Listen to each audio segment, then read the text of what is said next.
What's going on YouTube? Sean here from Triple G. I wanted to do a video about a gun that you would never ever part ways with. I'm sure we all have a couple, maybe more than a few. Um, Me personally, there's a couple in the safe that you know I'll keep forever. But this one in particular tops the list, and I wanted to know uh, for those of you out there who have one that is just never going to leave your hands, what it is and why. Uh, this is a special gun to me personally, and I think just in general. It's an Anschutz model 1730. Uh, older gun, I believe 1996 is the serial number. You can see it's got a real nice piece of wood on it. Nice little accent there on the end. I mean, everything about the gun is just done so well. 60-degree bolt throw. The trigger is hard to describe in words, honestly, how nice it is. It's chambered at 22 Hornet. A bit obscure. Almost a dying caliber, I would say. You can still find factory loaded ammo for it. I found these Winchester Varmint X's. They're 35 grain, actually polymer tipped.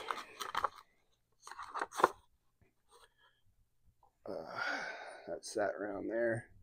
They shot decent out of this gun, but I've been able to get it to shoot very well with some hand loads. Now, hand loading for this thing, it's kind of a pain. It's not the easiest caliber to hand load for, but at the same time, it's almost necessary. So you kind of just got to deal with it if you have a Hornet out there. This what makes this rifle special? Two main things. Number one, it belonged to a dear family friend who passed a few years ago, and he had a lot of guns. And when his daughter and son-in-law started to kind of unload the stuff that he had, they kept what they wanted, and then reached out to my dad and me to see, if there was anything we would like. And this came up, and this was mentioned, and I I didn't care how much they asked for it. I wanted it, and that was the end of that.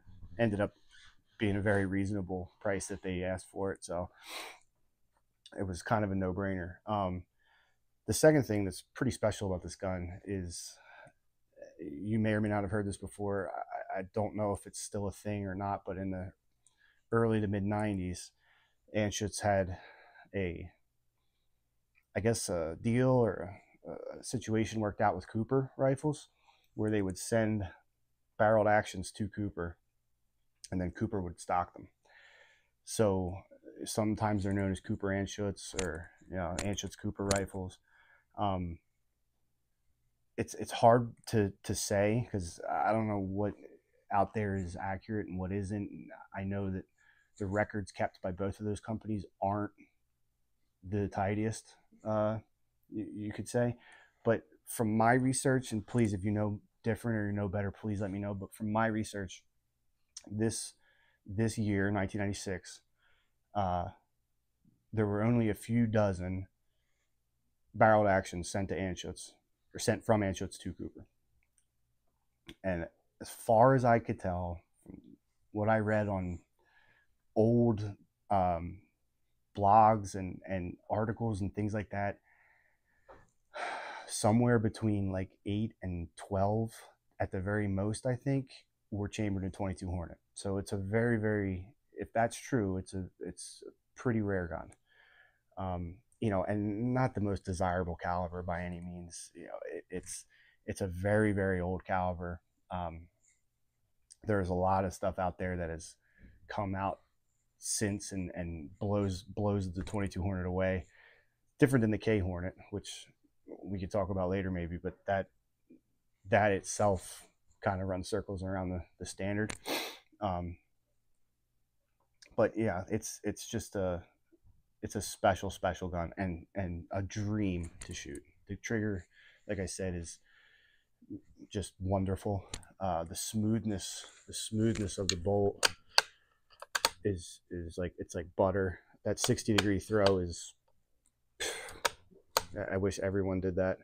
It's got an old Nikon Monarch on it, which at the time was, I know Nikon's done with rifle optics, but at the time it was top line. 4-12, very, very clear picture. As you can see, the original owner had it set on that top of that guy. I mean, it is just over the barrel, which a lot of people would say is where you want. I don't know if I can get any closer shots of that stock there. And you will see it's got some nicks, it's got some scratches. This gun was not a Save Queen, it was hunted. The original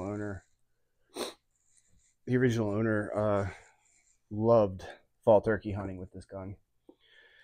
A few years ago, Pennsylvania ended the use of rifles during fall turkey season in an attempt to try and boost the numbers back up again. It's a little, I don't want to say easier, but you have a lot more range with a rifle, obviously, than you do with a shotgun. But at the time, and when this rifle was purchased, and for many, many years after, it took a lot of turkeys. Maybe a little overkill. I always thought the 22 mag was a little bit more suited for the turkeys, but it got the job done for sure. And I basically have it now just to shoot on paper, and I've taken it out for groundhogs here a few times. It's just it's one of those guns where it'll never leave. It'll go to my son, and hopefully generations after that. It's a really, really cool gun. I love it. I love it to death. It came with 2 magazines. I don't know if it came with 2 from the factory, but they're 5-round magazines. And everything about this gun is just a bit odd, because it's, if you're not familiar with Anschutz, it's a German company. So it's obviously it's European, so things are just different. It's got that like wing style safety, which is a bit odd, especially for me as a lefty. The magazine fits almost perfectly flush, but it's just an odd spring setup in there. Just different way of doing things.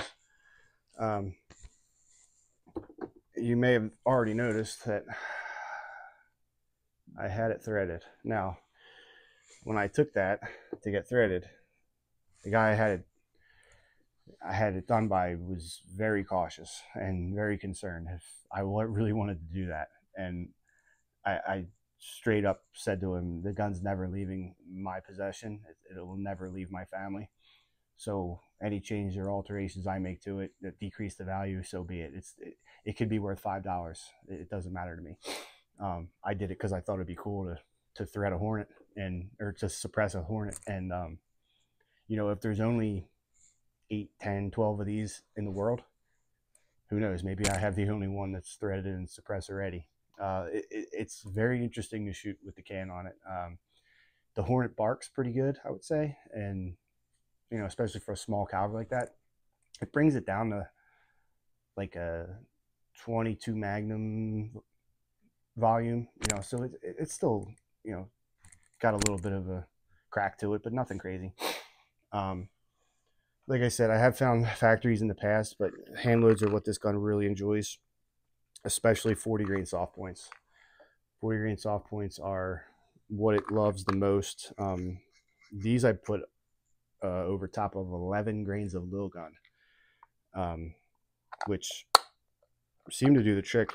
I also found, when I bought the rifle, I got a bunch of reloading components from the original owner, and he had almost a full box of these Barnes varmint grenades. These are 36 grain hollow points. It shoots those very well, so kind of have a few options there, and they're on little gun too, only 10 grains. So it's nice to hand load for, in a sense that you don't use a lot of material. You know, it's not a powder burner by any means, but just the daintiness of the bullets, the brass, the the brass has like a long gradual bottleneck. It tapers up towards the end, and it's just it's rimmed too. If you're not familiar with Hornets, I believe when they came out, they were designed for a lever action gun, but it's just you could very easily, if you're not paying attention, just crush brass when you bring your press down. So it's a little bit of a pain, but it's not the worst thing in the world. You know, I don't own a 17 Hornet, but I can imagine that's even more frustrating with that tiny little 17 bullet. But yeah, this is my number one. It's been around as long as I can remember. I mean, walking through the woods in fall turkey season with my dad and the original owner of this gun, I remember it from a child, and now it's mine, which is really cool. I have history with it. And funny story, this gun's actually killed 2 deer, which, check the book, but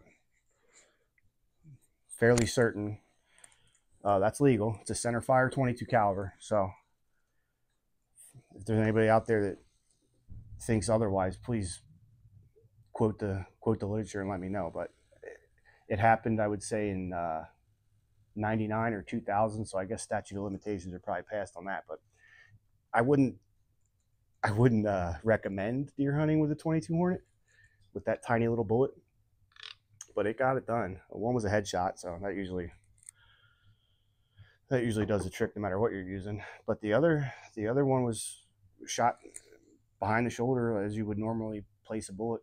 And interesting that rather than mushrooming and peeling back, the round actually squeezed from, I guess, a horizontal aspect, as if putting the bullet in a press or a vise and long ways and cranking it down. It flattened the bullet, which, you know, that bullet's not designed for medium-sized game like a deer, but hey, it got it done.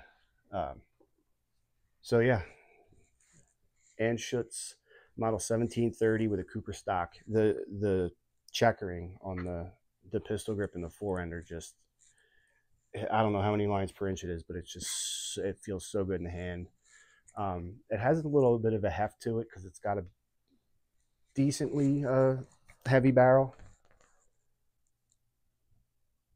You can see the amount of material taken off to get it threaded, but it's very slim, and that kind of makes up for the heavier barrel with the slimness of the stock, the thinness of it, and everything like that. But it's got a tiny little bit of a Monte Carlo there, but not enough to disturb me as a lefty. And even if it did, there's no recoil here that's going to bust my cheek up or anything like that. But yeah, please let me know, what do you have in your safe or your gun cabinet that you will never part ways with, and why? Do you have history with it? Was it a family heirloom? Was it passed down, or is it just something that's not very common? So I look forward to hearing from you, and see you later. Thanks.